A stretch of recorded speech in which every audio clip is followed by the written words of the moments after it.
Good afternoon. Welcome to today's edition of the Coal Seam. I'm Chris Hamilton, and I'll be your host over the course of the next half hour.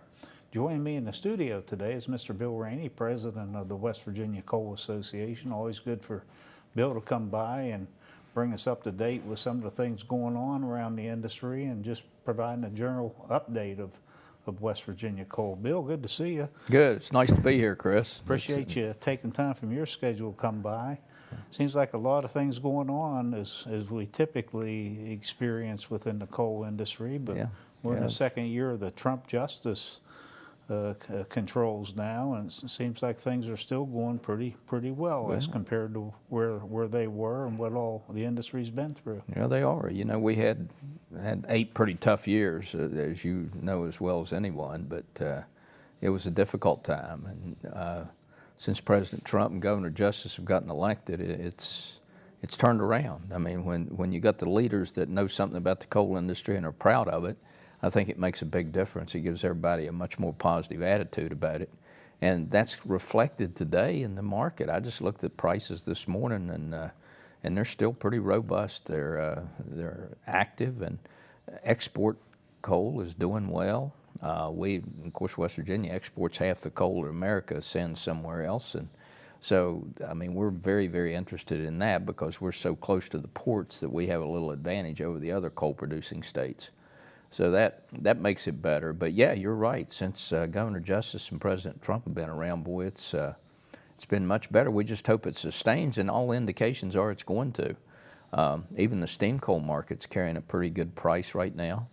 And, you know, natural gas went up to about $4.50, so, you know, once everybody talked about switching to gas because it's so cheap, now all of a sudden it's not so cheap anymore. I don't know what they're going to do, but, you know, it's still awful good for these plants to be able to look out the back door and see a 60-day pile of coal out there, knowing that they'll have electricity no matter what happens for at least 2 months. Well, it seems like there's a lot of talk today. There's been a lot of talk, but you know, just heightened concern over terrorism and you know, the undesirable weather events which could potentially disrupt the you know, the base fuel supply or the delivery of electricity to households and industrial facilities. Yeah.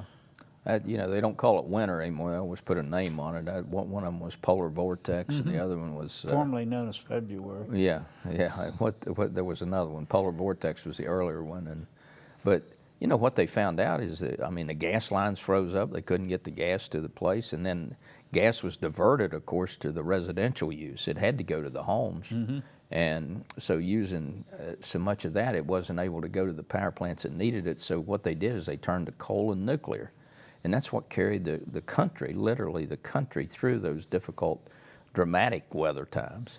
Well, if I'm not mistaken, a lot of those plants that were running full tilt, you know, during those periods of sustained coldness and all, some of those have actually been closed or are scheduled for closure. That's what I understand as well. And, you know, there's a whole gang of plants that have been closed across the country and taking that marker. But some they're talking about trying to open back up. And, you know, we're hopeful that some of these around here will have some sort of incentive that they will be able to replace their boiler or increase their efficiencies as this new clean power plan goes into effect that the Trump administration has advanced. And we think that they can gain compliance through increased efficiencies, which in many cases, if they're burning a lesser quality coal than what we can provide, they can use our coal, and that would increase their efficiencies and their capacities.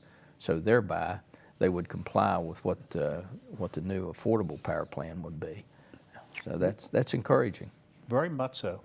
We're somewhere in the midst of fall here, and you know, it seems like we're on pace to finish the year about where we were last year, maybe a little better. We're running. According to the Department of Energy's weekly report, we're running a little better than 5% ahead of last year. Southern West Virginia production is up about 10%, and Northern West Virginia production is down just a little bit. But overall, statewide, we're up about 5%, and that puts us right at 100 million tons, so a little bit better than what we did last year. which is good. And then the other thing that's great is the price is good. I mean, and of course, severance tax is based on price and volume. And when the price is good, then that spells good things for the state of West Virginia. And of course, what we do need to do is get in and reduce the severance tax on particularly on domestic steam coal, to make sure it's competitive with the other coal-producing states. And because right now they're kind of displacing a lot of the plants that are existing today. We have basically two types of coal, generally speaking. Coal that is used to generate electricity, steam or thermal. Right. Then we have the met deposits, the metallurgical coals Right. found in southern West Virginia. It is. Generally, there's a little bit of both found in north and south. It is. Sprinkled around. Yeah. And the metallurgical coal, steel production's up. It's being, there's some new markets opened up. Some of the existing markets are taking a greater shipments, primarily for steel production around the world. That's right. That's, it's all up. The economy's up everywhere. And of course, several European countries have, they tried all that renewable energy stuff, and it didn't work. It wasn't dependable. It was too expensive. Their people couldn't afford it. And so now they're turning back to the coal plants that they had and rejuvenating those. And they've got to get coal from somewhere. The most dependable place to get it's America. And half of that, I said, comes from West Virginia. So it's good for us.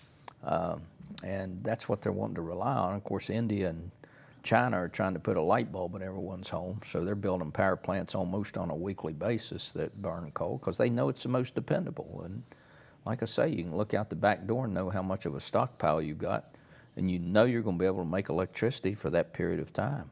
And that's a good way to be, because if something happens and the gas line gets interrupted at a gas plant, then you're not having a good day. And of course, solar and wind. I mean, if the sun, this would be a tough day for solar and wind. It's this being the 15th day of November, and it's raining like crazy, and it's I don't think we've seen the sun Just a in 3 classic days. November day. What you think is. of when you get into late November. Yeah.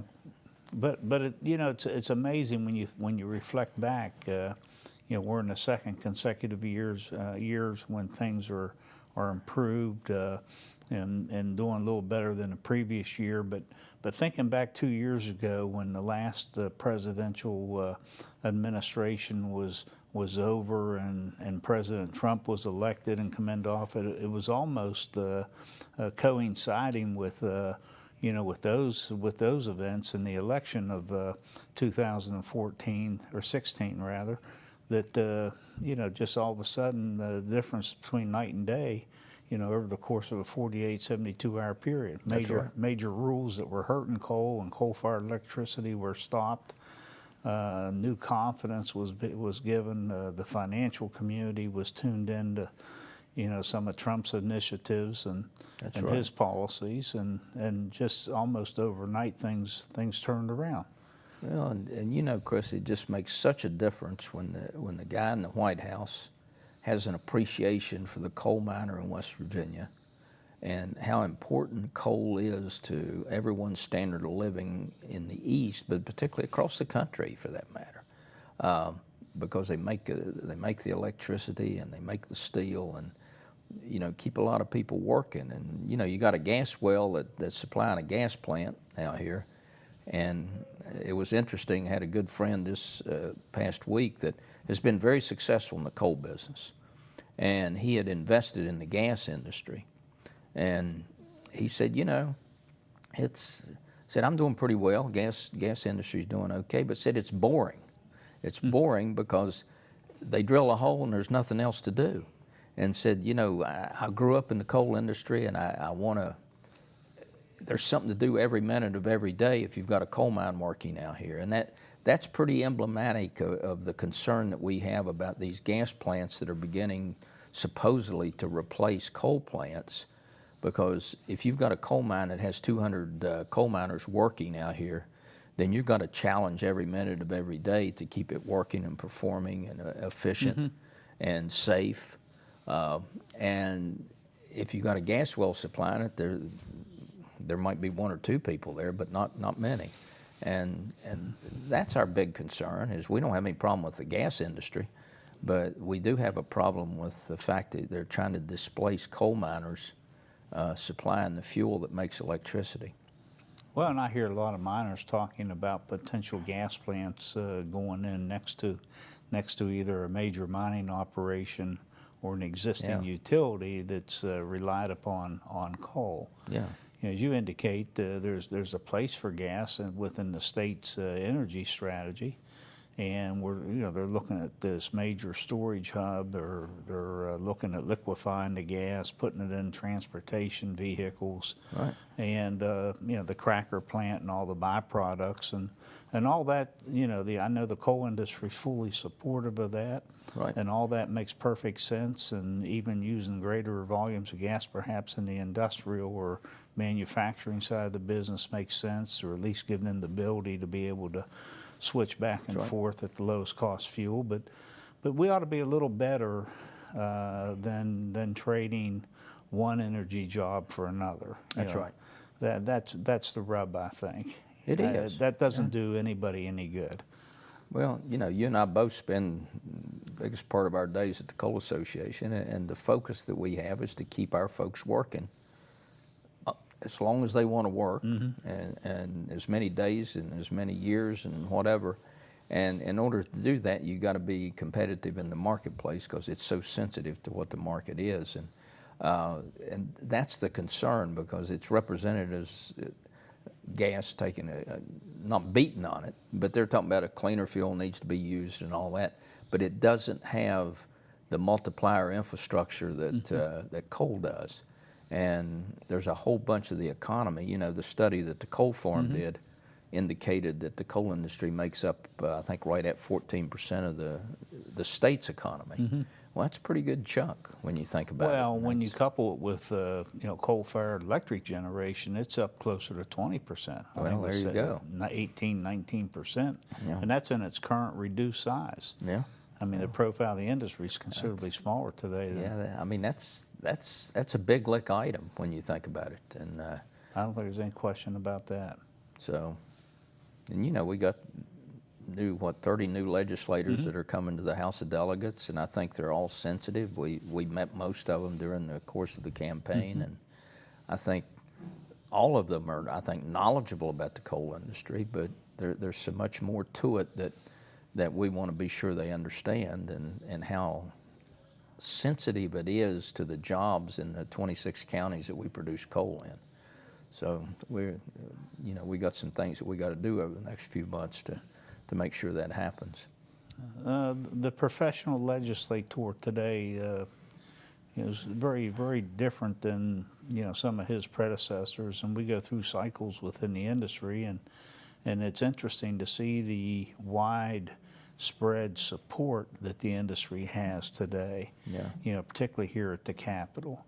Everybody wants to be a friend of coal. Everybody wants to roll up their sleeves and do what they can to help the industry in whatever way they're able to. Well, it's very refreshing to see that. It is, and they've been very helpful, as you know, over the last half dozen years, and haven't reduced any standards, haven't changed any laws that were critical or important, but gotten rid of a lot of archaic laws, duplicative things that weren't unnecessary because either the federal government or other jurisdictions did them. And so to try to get rid of those things, which cost money, caused West Virginia Coal to be out of step with the states around it, has really, really helped. And there's other things that we still have to do. Reducing severance tax we talked about earlier is clearly one of them.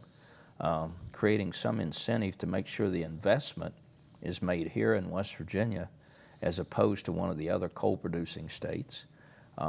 I don't know what that incentive looks like, but it seems like we need to provide one. We do it for all other industries and businesses. We just don't do it for the natural resource industries, and so we got to talk about trying to do that as well, because we need new investment, need new equipment, need new plants, and we don't want them spending it in Illinois or Indiana or Virginia or Pennsylvania or Ohio. we want them to do it here. So it's those sorts of things. Well, that that's we've where I gotta think work the governor's efforts over the past couple of years will provide a little incentive for you know, companies that are seeking to expand their energy portfolio and mine more coal. You know, they'll look to West Virginia, I think, because of some of the policies and positions that the governor's taken. Yeah, I he's think been so, too. pretty ambitious, Yeah. wanting to see the industry survive and. Well, it has, and Maintain its- and there again, you've got a guy that's sitting, that's running the state, that's the CEO of the state, that understands the coal industry and how important it is, and has a real sensitivity about its historical value, and really a lot of faith in its future as it goes forward. I was So, struck a couple weeks ago listening to the governor talk about you know, his experience around mining, and he was reflecting on some of our production levels. And he observed that I think it was 1997 when we mined 180 some million tons of coal, and sort of held that in his presentation as a target or an objective that we ought to be shooting for. And, you know, I've never heard it quite put in that perspective. Yeah. But it was just interesting hearing him say, look, we've made some gains here over the past couple of years. We're rebounding well, but here's where we were 20 years ago. And there's a big gap between where we are today with respect to state coal production versus what we achieved in 1997. Yeah, But hearing it from him just sort of put that in a different perspective. oh, it did, and it's a little frightening when you think about the fact that in 2016 we produced half of what we did in '97, and Lord, you wonder why you have budget problems. Well, right there's you can point to that right initially as the No main doubt. reason. No doubt. And but he's right. I mean, if we get back to 180 million tons in the robust market we got today, by golly, it'd be a pretty good time for West Virginia. So Everything I'm hearing, you know, would suggest that we're likely to see some very moderate increases over the next couple of years. That's Probably won't, for a lot of reasons, won't be able to get near that 180 million tons. But you know, every 10 million tons represents another 1,000 jobs or so. oh, it does, and you know, it just makes a big difference if you can sustain what we have today, and the price remains that way, because equipment availability is somewhat of a challenge today, because when the industry had the downturn, the manufacturers of the equipment turned to other kinds of equipment. So now they're having to retool to get the continuous miners built and the large bulldozers that they need, the larger equipment. And so the availability of that right now is a challenge. Workforce is a challenge. I mean, I don't know of any of our companies that don't need additional personnel to work, and just simply having difficulty finding them. Either it's a drug test situation or it's whether they're going to show up every day to work.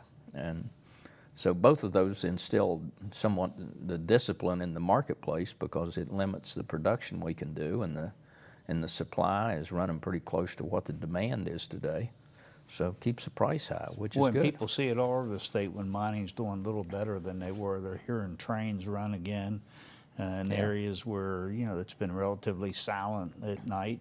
Yeah. They see trucks, they see river barges, and it's, you know, just it's a real positive sign to a lot of West Virginians that have, you know, built their careers around mining or have had family members in mining. They know what that means.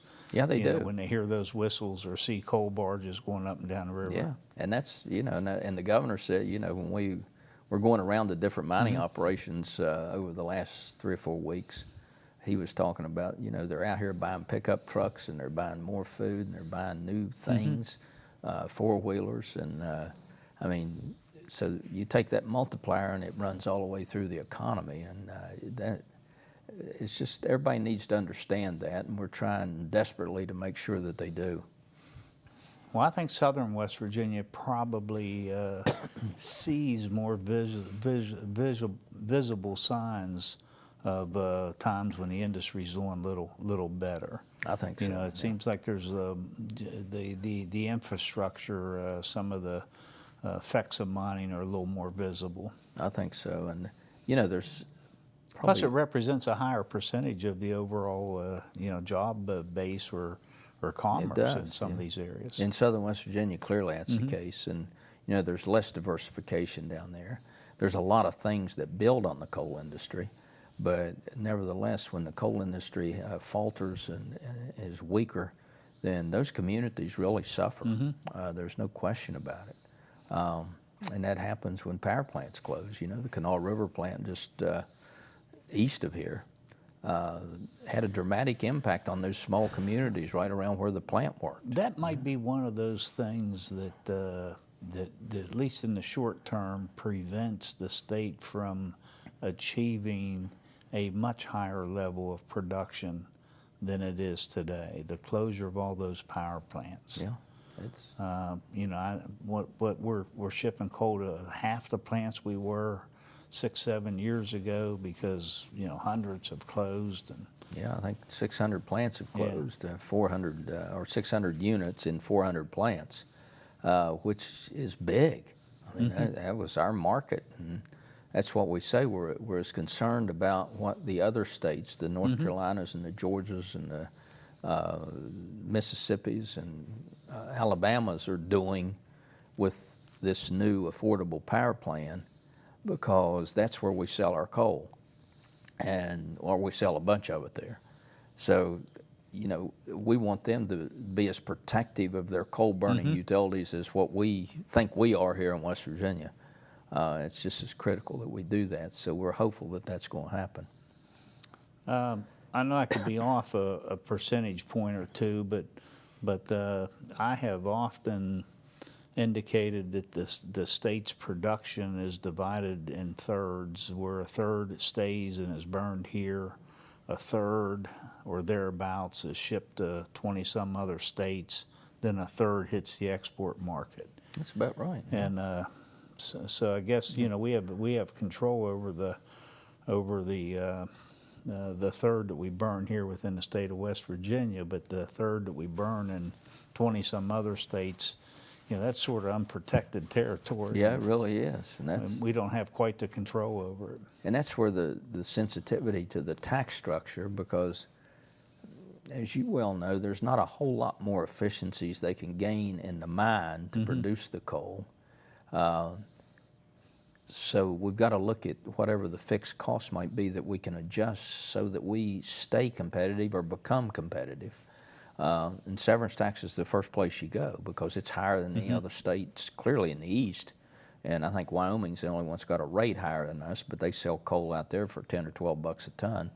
And, you know, our coal is going for 50 or 60 in northern West Virginia and about 60 to 70 in southern West Virginia. So we're 5%, and no other state has anywhere close to that. Kentucky does, but they're not producing anything much anymore. So they're not even a real competitor in the marketplace. And that's why it becomes so critical that we really, truly need to look at this, because we think if the severance tax comes down on domestic steam coal, that we'll be able to produce more because the market will allow us to participate at a greater level, and that will bring about increased employment. And then with all of that, then it multiplies and it grows on itself. And we think it will have hopefully a neutral impact on what the revenues are. Well, you can clearly see if you look at the fuel purchases at a lot of these power plants up and down the Kanawha and Ohio River, and you go down even in the, you know, into the Carolinas. You look at those fuel purchases, which utilities are required to make public. Then you know, you can see where volumes of West Virginia coal, varying degrees, have been displaced by volumes of coal that comes from Pennsylvania, Illinois, and these states that have a much lower tax burden. That's exactly right. So on one hand, you have with the closure of all these plants, you have a much smaller marketing opportunity than what existed 6-7 years ago.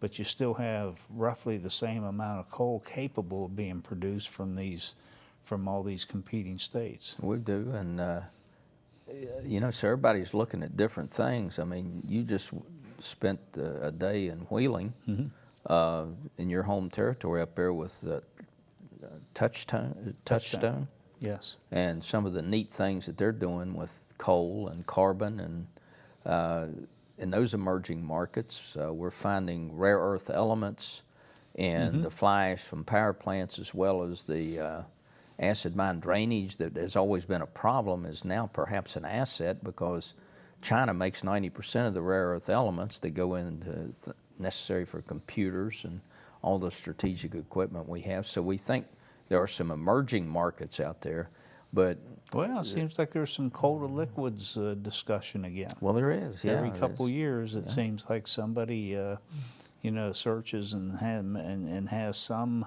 seed money to, you know, explore the feasibility of coal to liquid plants. Yeah. Well, we'd like to, you know, it'd be great to have one open. You know, we've had a lot of proposals that have never really come to fruition, so we're hopeful that one of them will, because again, we think that it would be very competitive, given our location here as central to a major portion of the population of this country. You could produce that fuel here, and it'd be much more accessible than if it were coming off the Gulf Coast. So it would, you know, hopefully those things will happen. I mean, there's a lot of excitement out there right now. A lot of excitement around the state. Just seems like, I forget who said it, but we might be in one of those times where we have more jobs that are available, you know, given the return of mining and some increases in the oil and gas industry, gas pipelines going in, Toyota's expanding down the road, and we have all this road work going on.